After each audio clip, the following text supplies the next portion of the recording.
guys, what is up? Pritesh from PI Podcast. I'm going to be going. I watched every single NFL game from this week, and I'm going to go over every single one. From starting off with my favorite team, the Atlanta Falcons. We did lose 27-26 in a heartbreaking loss. Well, I mean, I'm used to it, but there's a lot to talk about here, so let's just start. Let's start with the Saints. For the first three quarters, we dominated on the line of scrimmage. We dominated on the defensive line. We got some sacks. We got 4 sacks total on the day, which was an encouraging sign. We got pressure throughout those quarters as well, which was very encouraging to a team that was ranked almost last year in sacks and pressures. So that was an encouraging sign. And then Jameis Winston was held to like 20 to 40 yards in the first half alone. And even in the third quarter, he didn't get much either.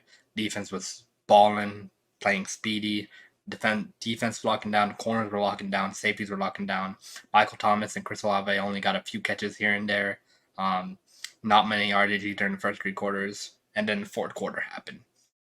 So the fourth quarter happened, and we were up 16.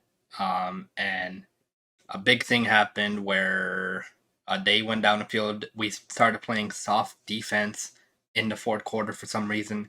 We're up 16. We started playing soft defense, and James Winston just throws darts to Olave and Michael Thomas for 20 yards of play, and Landry as well. It's just kind of annoying to play that soft. Which the game plan should have just been 60 minutes, play the same way. There's no reason to play soft. You're up 16, but there's still 12 minutes on the clock. So I don't get that, first of all. And then they go tie the game, and then almost go tie the game, but we stop on 2-point conversion. And then Mariota fumbles the snap on third down, leading to a 4th and 6, and then we have to punt the ball. And then they get a field goal, and then on the ensuing drive, only got 90 seconds to go down the field and score. We do get a little help trying to attempt a 63-yard field goal that, in my mind, Ku's going to hit that every time because he's an amazing kicker, one of the best in the league. But the offensive line, the line can't block enough, and it gets blocked. So that's how that game ended.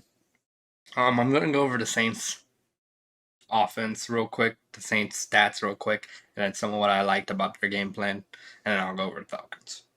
So Jameis Winston, he was 23-34, 269 yards and 2 touchdowns, and 75%, 85% of that to 90% came in the fourth quarter. Especially those 2 touchdowns all came in the fourth quarter, which was disheartening to see. But Jameis Winston, he did have a good fourth quarter. Taysom Hill, 4 carries for 81 yards and a touchdown. If you guys remember, there was one drive where Taysom Hill took over, ran for 50-plus yards, and then on 2nd and goal, ran straight for the end zone, a 15-yard run.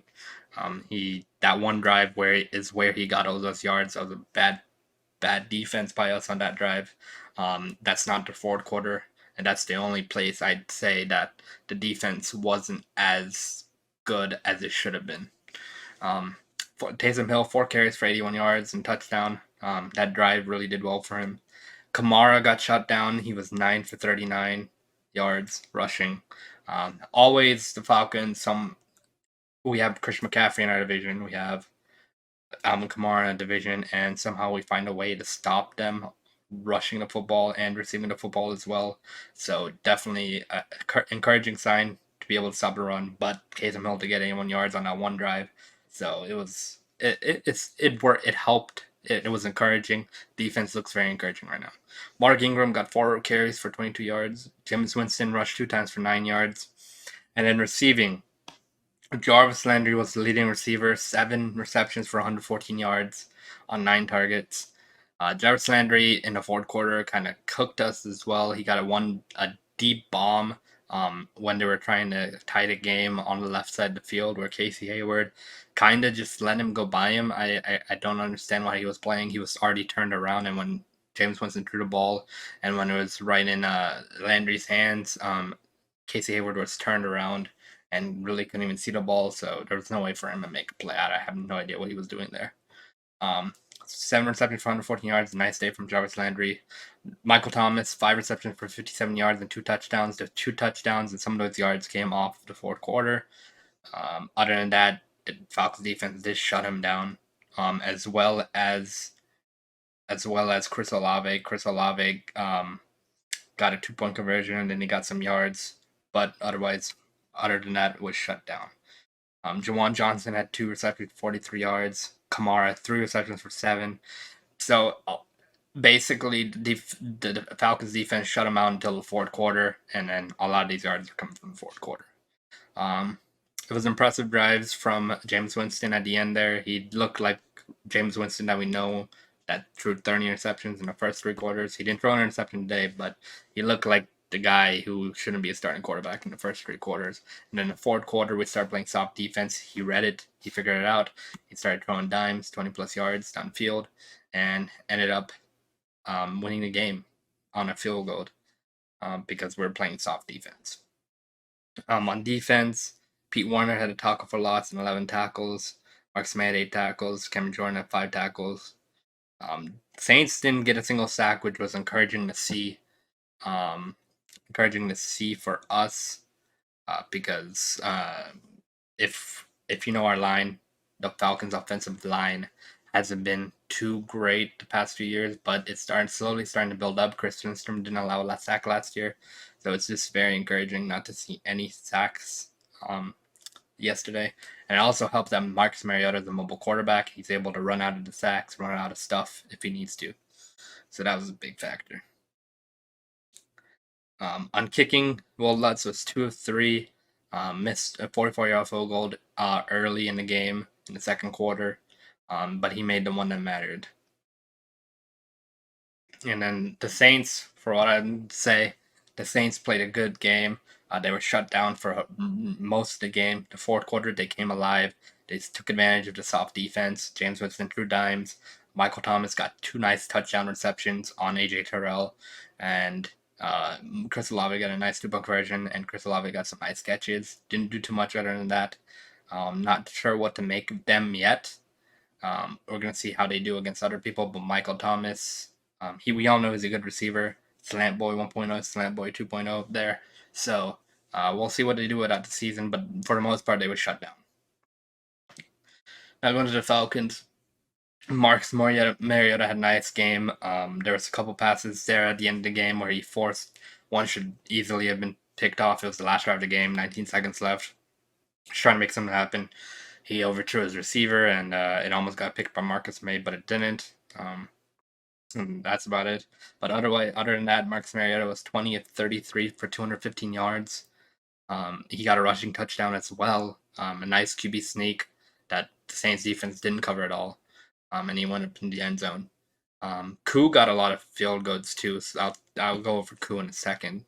Also, on rushing, Cordero Patterson had 22 carries for 120 yards and touchdown. He was balling with every opportunity he got. Every time he'd run into the inside, he was just like a bulldozer trucking people. There was one play he trucked Tyrann Mathieu, the honey badger, that sat him down. It was awesome to see. And then he fought into the end zone, pulling people for a few yard touchdown. It was awesome to see. Cordero Patterson just dominated in the rushing game because Damian Williams did get hurt, unfortunately. And Tyler Algier was inactive for this game. I have no idea why. I'll look into that, but hopefully he does play week 2 because I think we're going to need him. But we also still have Cordero, so it is what it is. And if Cordero can do these runs, have good games like this, I think we'll be fine. Marcus Mariota had 12 carries for 72 yards and a touchdown. When no one was open, he quickly, in his mind, he thought about running and then he decided to go, and he was effective running the full ball, and it was awesome to see because we haven't seen multiple quarterback in Atlanta for a while.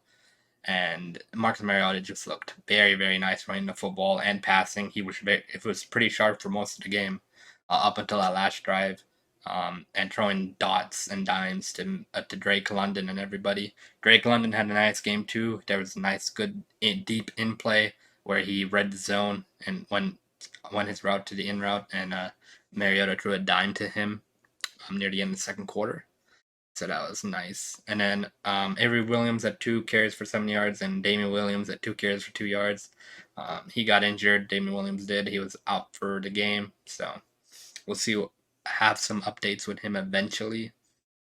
And then receiving, it was pretty much spread out throughout the whole game. Alameda Zacchaeus had 4 receptions for 49 yards. Kadarrell Hodges 3 for 38.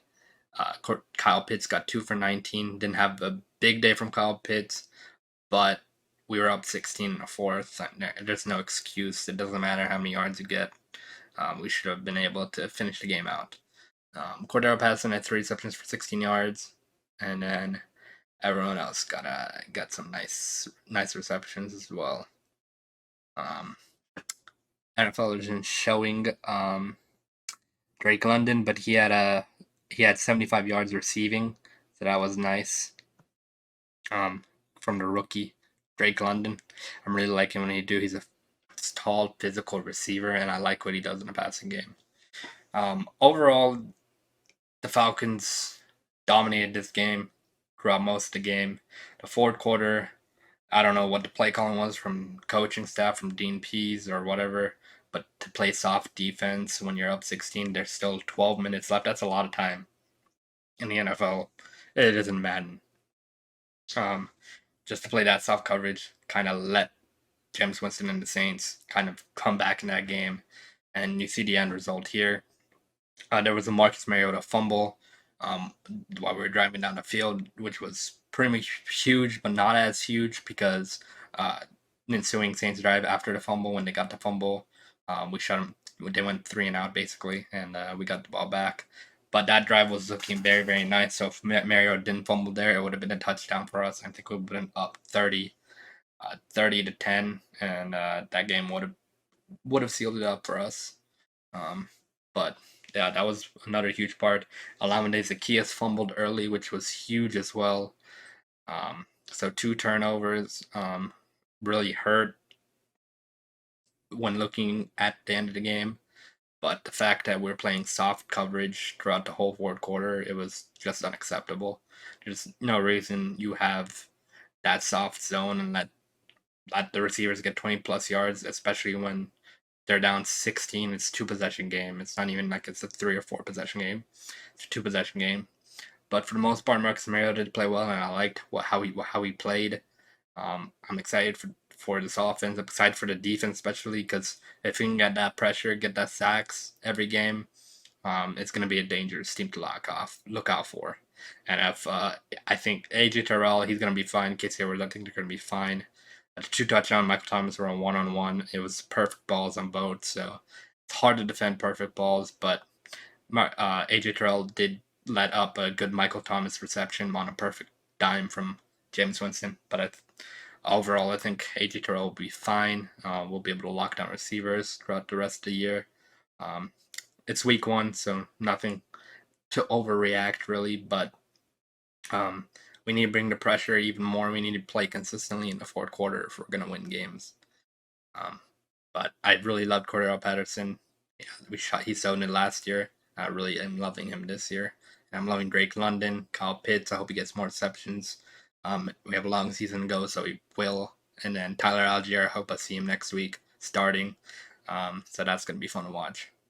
And for the Saints side, Jameis Winston led an incredible comeback win in the fourth quarter. Played great through dimes throughout the fourth quarter as well. And then Chris Olave and Michael Thomas, they really made up for the first 3 quarters in the fourth quarter. They were consistently getting open in the fourth quarter with soft zones. So credit to them. But thank you guys for watching. The Falcons play the Rams next week. If you guys are liking this, I'm going to continue this, but I'm going over every single game. It's probably going to be 4 uploads a day, depending on what days. So you guys will be seeing this on Wednesday when I upload it. And there's going to be 3 more videos today because I'm trying to get through every game, and I've watched every single game. So I appreciate you guys. Leave a like if you're new. Leave a like if you guys enjoyed the video. This took a while to make for every single video. And then make sure to subscribe if you're new to the channel. If you want game recaps like this, just hit the sub button. You'll see them every week. And I'll see you guys in the next one. Peace. Thank you for watching the PI Podcast. Make sure you subscribe and tune in next time so you don't miss the latest news in the NFL world. You can also follow us on TikTok @PIPodcast and on Twitter @PIPodcasters. Until next time.